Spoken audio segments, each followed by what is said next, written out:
Ang pamagat ng pabulang ito ay halaga ng tunay na kaibigan. Habang sila ay nasa isang bahay, ay mayroon silang nakilalang isang hayop na nagngangalang daga. Nilapitan ito ni Kuneho sa kadahilan ng nais nitong makipagkaibigan dito. Magandang umaga, kaibigan. Huwag kang matakot sa akin. Hindi kita sasaktan, nais ko lamang makipagkaibigan. Bakit naman nanaisin ng isang kagaya mo ang maging kaibigan ako? Mabuti ako, daga. Ang katunayan ay gusto ko rin maging kaibigan ng aking mga kasama. Ako nga pala si Pusa. At ako naman si Aso. Nais kitang maging kaibigan. Ako rin ay mabuti at natutuwa ako dahil magkakaroon na ako ng kaibigan at makakasama. Kung gayon, maaari ka na ba namin maging kaibigan? Oo naman, Kuneho.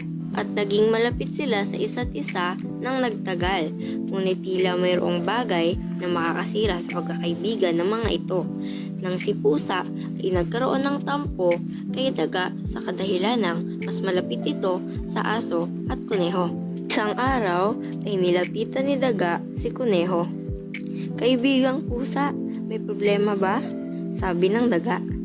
Huwag mo muna akong kausapin, Daga. Sagot ni Pusa.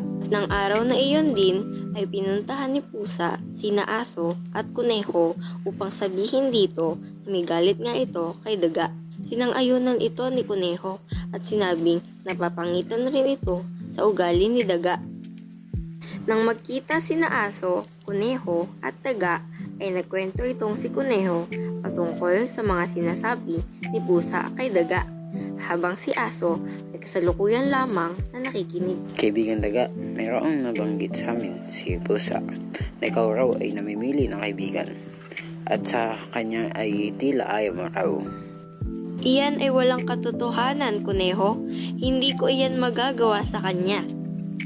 Lumipas ang ilang araw, ay sinabi ni Aso kay Daga na si Kuneho ay mayroong ding sinabi patungkol sa kanya.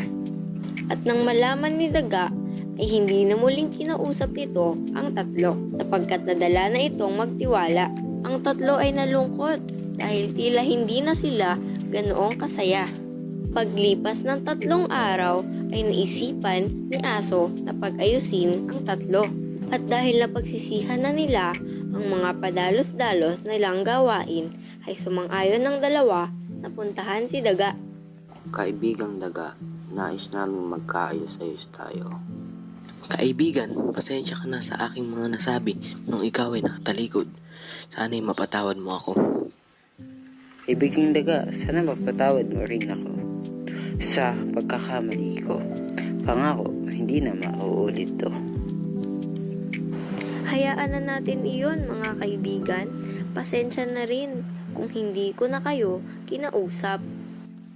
At sa huli ay nagkaayos rin ang 4 na magkakaibigan.